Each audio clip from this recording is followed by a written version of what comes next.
Association Zindabad. Association Zindabad. തൊഴിലാളി ഐക്യം സിന്ദാബാദ്. ജീവനക്കാരെ നിങ്ങൾ അറിഞ്ഞോ?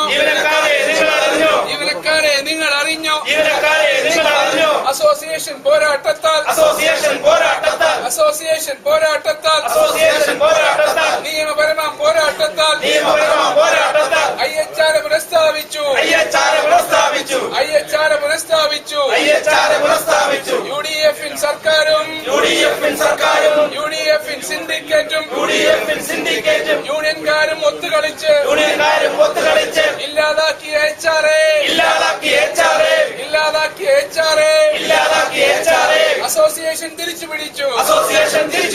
അസോസിയേഷൻ തിരിച്ചു പിടിച്ചു.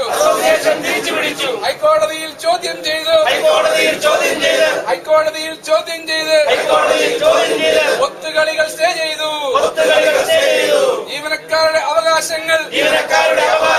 ജീവനക്കാരുടെ അവകാശങ്ങൾ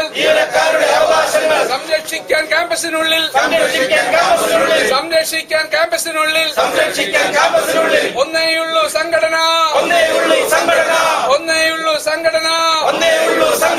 അതാണ് ഈ അസോസിയേഷൻ.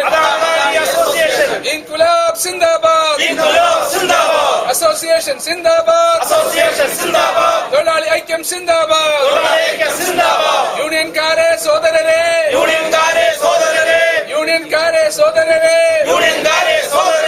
IHRA വാങ്ങുമ്പോൾ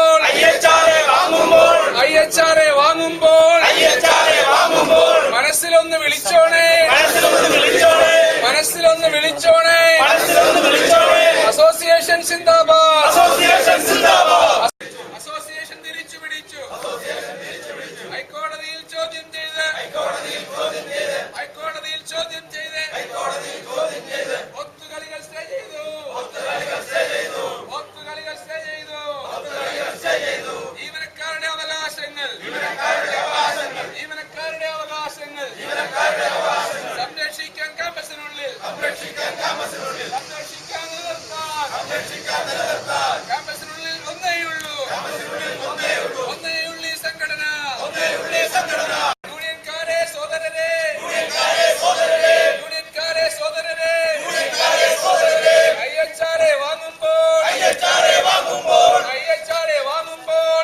IHRA വാങ്ങുമ്പോൾ മനസ്സിലൊന്ന് വിളിച്ചോണേ. അസോസിയേഷൻ സിന്ദാബാദ്. ജീവനക്കാരുടെ അവകാശങ്ങൾ ഇല്ലാതാക്കാൻ ചൂടുതെളിക്കും.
മാസ് ഭരണ സംവിധാനത്തിന്റെ മറവിൽ അട്ടിമറിക്കപ്പെട്ട കഥ, അട്ടിമറിക്കപ്പെട്ട ചരിത്രം നമ്മുടെ സർവകലാശാലയിലെ എല്ലാ ആളുകൾക്കും നന്നായി അറിയാവുന്നതാണ്.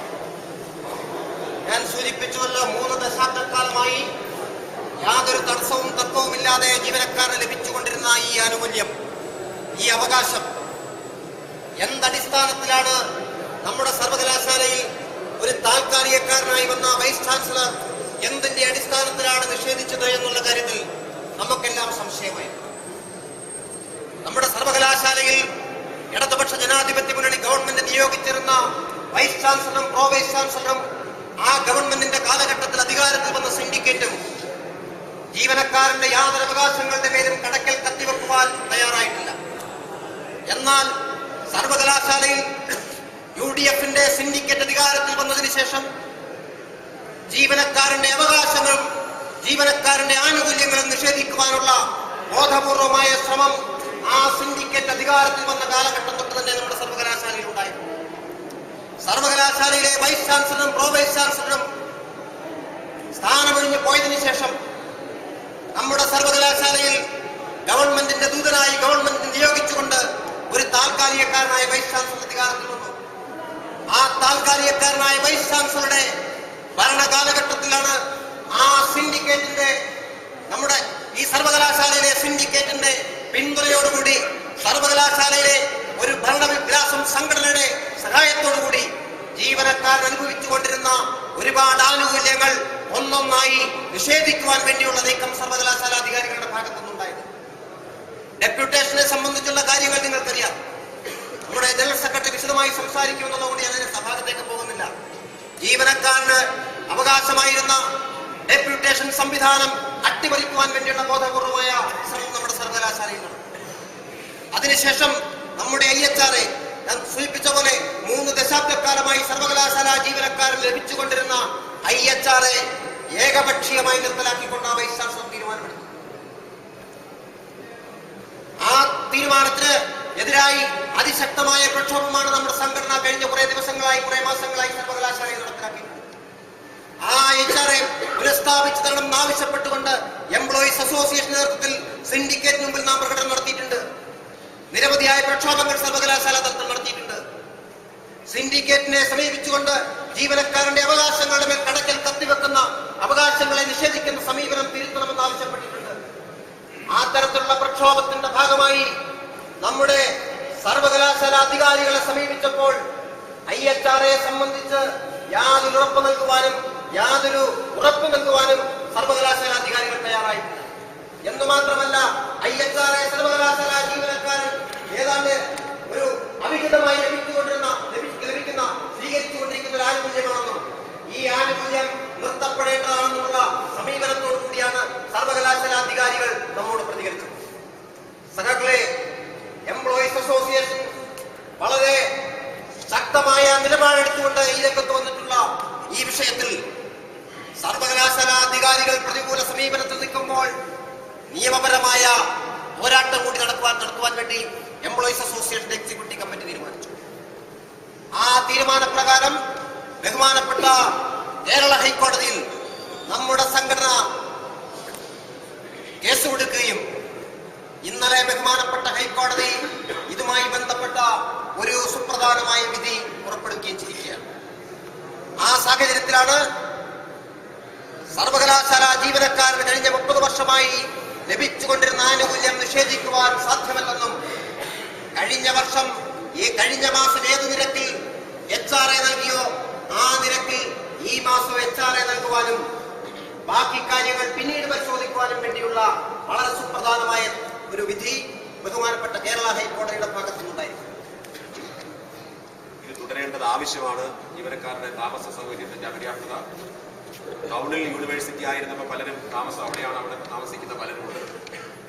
ഇതെല്ലാം കണക്കിലെടുത്തുകൊണ്ട് ഇത് തുടരണമെന്ന സർവകലാശാലയുടെ തീരുമാനം അതങ്ങനെ തുറന്നു വരികയും എന്നാൽ ഇടതുപക്ഷ ഗവൺമെന്റ് നിയമിച്ച വൈസ് ചാൻസലറും പ്രോ വൈസ് ചാൻസലറും സ്ഥാനമൊഴിഞ്ഞ ഉടനെ വളരെ പെട്ടെന്ന് ഒരു ഉത്തരവിലൂടെ 1/1/2003 മുതൽ ഇതിനെ ആർക്കും കൊടുക്കേണ്ടതെന്ന് തീരുമാനിക്കുകയും ചെയ്തു. അപ്പം തന്നെ നമ്മൾ പ്രതിഷേധവുമായി രംഗത്ത് വന്നു. UDF-ന്റെ നവവത്സര സമ്മാനം എന്ന് പറഞ്ഞ് നമ്മൾ നോട്ടീസ് ഇറക്കി. 2 ഡിമാൻഡുകളാണ് നമ്മൾ പറഞ്ഞത്. നമുക്ക് കിട്ടിക്കൊണ്ടിരുന്ന IHRA തിരിച്ചു പിടിക്കുന്നതിൽ നിർത്തലാക്കുന്നതിനുള്ള പ്രതിഷേധം തുടരാൻ അനുവദിക്കണം. 2 ഡെപ്യൂട്ടേഷൻകാരെ കൂട്ടത്തോടെ മടക്കി വിളിച്ച് കൂട്ട റിവേർഷൻ ഉണ്ടാക്കുന്ന അവസ്ഥ ഒഴിവാക്കും. ഈ 2 ഡിമാൻഡുകളാണ് നമ്മളത് ഉയർത്തിക്കൊണ്ട് കഴിഞ്ഞ സിൻഡിക്കേറ്റിന് മുന്നിലും പ്രതിഷേധ പ്രകടനം നടത്തിയ സിൻഡിക്കേറ്റിലേക്ക് മാറ്റി. ഇപ്പൊ ചില പോരാട്ടങ്ങൾ നമ്മൾ അങ്ങനെ നടത്തുന്നതോടൊപ്പം തന്നെ നിയമപരമായ പോരാട്ടങ്ങൾ കൂടി ഏറ്റെടുക്കേണ്ടി വരും. അങ്ങനെ ഒരു പാരമ്പര്യമുള്ള സംഘടനയാണ് നമ്മുടെ സംഘടന. നിങ്ങൾ ഓർക്കുന്നുണ്ടാവും, doctor Jancy James vice chancellor ഇരുന്നപ്പോൾ അന്ന് എംപ്ലോയീസ് യൂണിയന്റെ പിന്തുണയോടുകൂടി അസിസ്റ്റന്റ് കേഡറ്റുവിന്റെ അപേക്ഷകൾ ഇവിടെ നിന്നും അജ്ഞാത കേന്ദ്രത്തിലേക്ക് അവധി ദിവസം കടത്തിക്കൊണ്ടു. അത് മടക്കിക്കൊണ്ടുവരാൻ വേണ്ടി നമ്മൾ വലിയ സമരം ചെയ്തു. ഇവിടെ ആ സമരം ചെയ്തപ്പോ നമ്മുടെ ഡിമാൻഡ് അംഗീകരിക്കാൻ അന്നത്തെ സർവകലാശാല അധികാരികൾ തയ്യാറായില്ല. നമ്മൾ ചെയ്തത്, നമ്മൾ നിയമപരമായ പോരാട്ടം അതിൽ ഏറ്റെടുത്തു. കേരള ഹൈക്കോടതിയിൽ നിന്നും അങ്ങനെ കടത്തിക്കൊണ്ടുപോയ അപേക്ഷകൾ വെച്ച് നടത്തിയ OMR പരീക്ഷ ഈ തുടർ നടപടികളും സ്റ്റേ ചെയ്യുന്ന വിധി നമ്മൾ ഹൈക്കോടതിയിൽ നിന്ന് വാങ്ങിച്ചുകൊണ്ടാണ് നമ്മൾ പോരാട്ടം തന്നെ ഏറ്റത്. ആ പോരാട്ടം നമ്മൾ ഒരുപാട് ദൂരം മുന്നോട്ട് കൊണ്ടുപോയി നമ്മൾ ഇവിടുന്ന് കടത്തിക്കൊണ്ടുപോയ എംപ്ലോയീസ് യൂണിയന്റെ നേതാക്കന്മാരുടെ സഹകരണത്തോടുകൂടി ഡോക്ടർ ജാൻസി ജെയിംസിന്റെ കാലത്ത് കടത്തിക്കൊണ്ടുപോയ അപേക്ഷകൾ നിയമപരമായ പോരാട്ടത്തിലൂടെ നമ്മൾ മടക്കി സർവകലാശാലയിലേക്ക് കൊണ്ടുവന്നു. വേറെ എഴുത്ത് പരീക്ഷ നടത്തി. ആദ്യം തയ്യാറാക്കിയ റാങ്ക് ലിസ്റ്റുകൾ നമ്മൾ ക്യാൻസൽ ചെയ്തു. വേറെ പരീക്ഷ നടത്തി. അതിൽ അർഹരായവർക്ക് നിയമനം വാങ്ങിച്ചു കൊടുക്കുവാൻ കഴിഞ്ഞ പാരമ്പര്യമുള്ള പ്രസ്ഥാനമാണ് മഹാത്മാഗാന്ധി യൂണിവേഴ്സിറ്റി എംപ്ലോയീസ് അസോസിയേഷൻ. അപ്പൊ ഇവിടെ മാത്രം ആ പോരാട്ടം നടത്തിക്കൊണ്ട് നിന്നിരുന്നെങ്കിൽ ഒരുപക്ഷെ നമുക്കതിൽ വിജയിക്കാൻ കഴിയുമായിരുന്നില്ല. ആ പോരാട്ടം നമ്മൾ നിയമപരമായ പാതയിലൂടെ കൂടി ഏറ്റെടുത്തത് കൊണ്ടാണ് വിജയകരമായി ആ വിഷയം നമുക്ക് അവസാനിപ്പിക്കാൻ കഴിഞ്ഞത്. അപ്പൊ ഇവിടെ ഈ വിഷയത്തിൽ ഇവിടെ ഇപ്പോ നമുക്ക് IHRA നിഷേധിക്കുമ്പോ അന്ന് അസിസ്റ്റന്റ് കേഡറ്റ് അപേക്ഷകൾ കടത്തിക്കൊണ്ടുപോകാൻ കൂട്ടുനിന്ന അതേ ആളുകൾ, നമ്മുടെ സഹോദര സംഘടന കലവറയില്ലാത്ത പിന്തുണ കൊടുത്തുകൊണ്ടാണ് ജീവനക്കാരുടെ IHRA നിഷേധിക്കാൻ വേണ്ടി കൂടുന്നത്. എന്താ അവരെ പ്രചരിപ്പിച്ചത്? ഇത് പണ്ടേ പോകേണ്ടതല്ലേ, ഇത് അനർഹമല്ലേ, ഇത് ഇപ്പോഴെങ്കിലും തിരിച്ചു പിടിച്ചത് നന്നായി, ഇപ്പോഴെങ്കിലും നിർത്തലാക്കിയത് നന്നായി. നിങ്ങൾ ഓർക്കണം, ജീവനക്കാരുടെ ഇടയിൽ പ്രവർത്തിക്കുന്ന, ജീവനക്കാരുടെ ഉന്നമനത്തിന് വേണ്ടി പ്രവർത്തിക്കുന്ന ഒരു സർവീസ് സംഘടന നടത്തിയ നെറുകെട്ട പ്രചരണമാണ്. പേരിന് വേണ്ടിയെങ്കിലും ഈ IHRA നിർത്തലാക്കിയപ്പോൾ ഒരു പ്രതിഷേധ നോട്ടീസ് ഇറക്കാൻ തയ്യാറായോ? ഇല്ല. പേരിന് വേണ്ടിയെങ്കിലും ഒരു പ്രതിഷേധ പ്രകടനം നടത്താൻ തയ്യാറായോ? ഇല്ല. അപ്പോ 29 വർഷം 30 വർഷമായി കിട്ടിക്കൊണ്ടിരുന്ന IHRA നിർത്തലാക്കാൻ കൂടെ നിൽക്കുകയും ആ നിർത്തലാക്കിയതാണ് ശരിയെന്നും ജീവനക്കാരൻ ഇത് വാങ്ങിച്ചുകൊണ്ടിരുന്നത് അനർഹമാണ് എന്നും ജീവനക്കാരന്റെ ഇടയിൽ പ്രവർത്തിക്കുന്ന ഒരു സർവീസ് സംഘടന പ്രചരിപ്പിക്കുന്ന രീതിയിലേക്ക് കാര്യങ്ങൾ. നമ്മൾ എന്താ പറഞ്ഞത്? ഇത് പുതിയ ഒരു ആനുകൂല്യം നമ്മൾ ചോദിക്കുന്നില്ല. നമുക്ക് കിട്ടിക്കൊണ്ടിരുന്ന ഒരു ആനുകൂല്യമാണ്. അത് കിട്ടിക്കൊണ്ടിരുന്നതിന് ചരിത്രപരമായ പശ്ചാത്തലമുണ്ട്. അത് കിട്ടിക്കൊണ്ടിരുന്നതിന്റെ സാഹചര്യങ്ങൾക്ക് മാറ്റം വന്നിട്ടില്ല. സർവകലാശാലയിലെ താമസ സൗകര്യമായിട്ടില്ല. ഒരുപാട് പരിമിതികളുണ്ട്. ഇവിടെ മുനിസിപ്പാലിറ്റി, ഇവിടെ പ്രദേശം നമ്മുടെ സർവകലാശാലയ്ക്ക് അടുത്തുവരെ എക്സ്റ്റെൻഡ് ചെയ്തിട്ടുണ്ട്. ഇത് തുടരണം. ഇത് നിയമപരമായി മാറ്റേണ്ടതുണ്ട്. ഇത് സർക്കാരിനെ ബോധ്യപ്പെടുത്തണം. ഇത് ജീവനക്കാരന് തുടർന്നും ലഭിക്കുവാനുള്ള നടപടികൾ സർവകലാശാല കൈക്കൊള്ളണം എന്ന സുവ്യക്തമായ നിലപാടാണ് എംപ്ലോയീസ് അസോസിയേഷൻ. ഇതിപ്പോ മാത്രം കൈക്കൊണ്ട സമീപനമല്ല. ഈ സർവകലാശാലയില് ആരെല്ലാം ഭരിച്ചിരുന്നോ, UDF-ന്റെ സിൻഡിക്കേറ്റ് ആകട്ടെ, LDF-ന്റേതാകട്ടെ, ആരെല്ലാം ഭരിച്ചിരുന്നോ, ഏതെല്ലാം വൈസ് ചാൻസലർ ഭരിച്ചിരുന്നപ്പോഴും എംപ്ലോയീസ് അസോസിയേഷൻ ഈ നിലപാടെടുത്തിരുന്നു. കാരണം അസോസിയേഷന്റെ പരമപ്രധാനമായ ലക്ഷ്യം ഇതിൽ അംഗങ്ങളായിട്ടുള്ള ജീവനക്കാരുടെ പൊതു താല്പര്യമാണ്, അവരുടെ വെൽഫെയർ ആണ്, അവരുടെ ക്ഷേമമാണ് എംപ്ലോയീസ് അസോസിയേഷൻ ലക്ഷ്യം വയ്ക്കുന്നത് എന്നുള്ളത് കൊണ്ട് തന്നെ സർവകലാശാല ഭരിക്കുന്നത് ആരാകട്ടെ, സംസ്ഥാനം ഭരിക്കുന്നത് ആരാകട്ടെ, ജീവനക്കാരന്റെ താല്പര്യത്തിന് അണുകിട വെള്ളം ചേർക്കാൻ അനുവദിക്കില്ല എന്ന ധീരമായ നിലപാടാണ് നമ്മൾ എടുത്തത്. നമ്മൾ ഇതിൽ മാത്രമല്ല എടുത്തിട്ടുള്ളത്. നമ്മുടെ ഓരോരോ വിഷയങ്ങളെടുത്ത് പരിശോധിച്ച് നോക്കൂ. എല്ലാ വിഷയങ്ങളിലും ജീവനക്കാരുമായി ബന്ധപ്പെട്ട വിഷയങ്ങളിൽ ഈ സമീപനമെടുത്ത പ്രസ്ഥാനമാണ് എംപ്ലോയീസ് അസോസിയേഷൻ.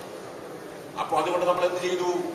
ഇവിടെ മേഖലകളിലാണ് നമ്മുടെ ഡിമാൻഡ് ചെന്ന് പതിയുന്നത്. ഇവിടെ സിൻഡിക്കേറ്റ് UDF-ന്റേതാണ്, ഇവിടുത്തെ ഭരണം UDF-ന്റേതാണ്, ഇവിടെ UDF അനുകൂല സംഘടന ഈ ആനുകൂല്യം നിഷേധിക്കാൻ കൂടെ നിൽക്കുന്നു എന്നുള്ളത് കൊണ്ട് തന്നെ ഇതിൽ നിയമപരമായ പോരാട്ടം അനിവാര്യമാണ് എന്ന് നമ്മൾ വിലയിരുത്തി. നമ്മൾ കേരള ഹൈക്കോടതിയിൽ റിട്ട് ഫയൽ ചെയ്തു. നമ്മൾ പറഞ്ഞു മഹാത്മാഗാന്ധി യൂണിവേഴ്സിറ്റി എംപ്ലോയീസ് അസോസിയേഷൻ നേരിട്ടാണ് കേസ്. നമ്മൾ പറഞ്ഞു ഇത് ഞങ്ങൾക്ക് 29 വർഷമായി കിട്ടിക്കൊണ്ടിരിക്കുന്നതാണ്. ഇത് സർവകലാശാല സ്റ്റാറ്റ്യൂട്ടറി ഫിനാൻസ് കമ്മിറ്റി റെക്കമെൻഡ് ചെയ്തിട്ടുള്ളതാണ്. ഇത് സർവകലാശാല സിൻഡിക്കേറ്റ് തരാൻ തീരുമാനിച്ചിട്ടുള്ളതാണ്. ഇത് തുടരാൻ അനുവദിക്കണമെന്ന് മുൻകാല സിൻഡിക്കേറ്റുകൾ സർക്കാരിനോട് ആവശ്യപ്പെട്ടിട്ടുള്ളതാണ്. ഞങ്ങൾക്ക് ലഭിച്ചുകൊണ്ടിരുന്ന സാഹചര്യങ്ങളിൽ നിന്നും മാറ്റമൊന്നും വന്നിട്ടില്ല. അതുകൊണ്ട് ഇത് തുടരാൻ അനുവദിക്കണം. ഇത് നിർത്തലാക്കിക്കൊണ്ടുള്ള വൈസ് ചാൻസലർ തീരുമാനം നിയമവിരുദ്ധമാണ്. അത് റദ്ദാക്കണം. 1/1/2013 മുതൽ ഞങ്ങൾക്ക് നിഷേധിച്ചിരിക്കുന്നു. ഞങ്ങൾക്ക് ഈ മാസത്തെ സാലറി ഇത് കിട്ടാൻ പോകുന്നില്ല. അതുകൊണ്ട് ബഹുമാനപ്പെട്ട ഹൈക്കോടതി ഇതിൽ ഇടപെടണം. ഞങ്ങൾക്ക് കഴിഞ്ഞ മാസം ലഭിച്ചതുപോലെ ഈ മാസത്തെ സാലറിയിലും IHR ലഭിക്കാൻ ഉത്തരവുണ്ടാകണം എന്നാണ് നമ്മൾ ഈ കേസിലൂടെ ആവശ്യം. സുദീർഘമായ വാദമാണ് ഈ കേസിൽ നടന്നത്. ഇത് തരാതിരിക്കാൻ വേണ്ടി സർവകലാശാലയുടെ അധികാരികൾ സർവകലാശാലയുടെ സ്റ്റാൻഡിംഗ് കൗൺസിൽ ഉപയോഗിച്ച് നെറികെട്ട രീതിയിലുള്ള പരാമർശങ്ങൾ ആ കോടതിയിൽ വന്നു. ഇത് എംപ്ലോയീസ് അസോസിയേഷന്റെ ജനറൽ സെക്രട്ടറി കേസുമായി വരുമ്പോ അദ്ദേഹം ലീഗൽ സെക്ഷനിൽ ഇരിക്കുന്ന ആളാണെന്നതടക്കമുള്ള പരാമർശങ്ങൾ, അനാവശ്യ പരാമർശങ്ങൾ ആ കോടതിയിൽ ഉയർത്തിക്കൊണ്ടു. കണക്കിന് ആ ജഡ്ജി തിരിച്ചുകൊണ്ടു. അദ്ദേഹം സംഘടനയുടെ ഭാരവാഹിയാണ് എന്നുള്ളത് കൊണ്ട് ഇന്ന സെക്ഷനിൽ ഇരുന്നുകൂടാ എന്ന് പറയാൻ കഴിയുമോ എന്ന മറുചോദ്യം ചോദിച്ചുകൊണ്ടാണ് വൃത്തികെട്ട് പ്രചരിപ്പിച്ച സ്റ്റാൻഡിംഗ് കൗൺസിലിനെ അത് പ്രചരിപ്പിക്കാൻ വൃത്തികേട് കോടതിയിൽ പറയാൻ ഇവിടെ നിന്ന് നിർദ്ദേശം കൊടുത്ത അധികാരികളുടെ മുഖത്താഞ്ഞടിക്കുന്നതിന് സമാനമായിട്ടാണ് ആ ജഡ്ജി അവിടെ ഇരുന്ന് ഇന്നലെ കമന്റുകൾ പാസ്സാക്കി. അദ്ദേഹം പറഞ്ഞു, ഈ എക്സിബിറ്റ് P5 ഓർഡർ ജീവനക്കാരന് കിട്ടിക്കൊണ്ടിരുന്ന ആനുകൂല്യം 29 വർഷമായി കിട്ടിക്കൊണ്ടിരുന്ന ആനുകൂല്യം, ആ ആനുകൂല്യം 1/1/2013 ഓൺവേഴ്സ് അത് നിർത്തലാക്കിയ വൈസ് ചാൻസലർ തീരുമാനം cannot be prima facie sustained. പ്രഥമ ദൃഷ്ട്യാ നിങ്ങളുടെ ഉത്തരവ് നിലനിൽക്കില്ല എന്ന് ഹൈക്കോടതി പറഞ്ഞു. ഉത്തരവിടിയിക്കാൻ നടന്നവർ, ഉത്തരവിടിച്ചത് ശരിയാണെന്ന് പറഞ്ഞവർ, IHR തിരിച്ചു കൊടുത്തത് ശരിയാണെന്ന് പറഞ്ഞവർ, അവരാലോചിക്കേണ്ട വിഷയമാണത്. നിങ്ങൾ ശരിയാണെന്ന് പറഞ്ഞിടത്ത് കേരളത്തിന്റെ പരമോന്നത നീതിപീഠം പറഞ്ഞിരിക്കുന്നു വൈസ് ചാൻസലർ ഉത്തരവ് നിലനിൽക്കുന്നതല്ല. പ്രൈമാ ഫേസി cannot be sustained, നിലനിൽക്കില്ല എന്ന് കോടതി പറഞ്ഞു. കോടതി പറഞ്ഞു, there will accordingly be an interim order staying the operation of exhibit P5 order and the order of the vice chancellor stopping payment of house rent allowance to the employees of the university. Vice ചാൻസലറിന്റെ order IHR തരേണ്ടതില്ല എന്ന് പറഞ്ഞ് vice ചാൻസലറിന്റെ order stay ചെയ്തിരിക്കുന്നു എന്ന് ഹൈക്കോടതി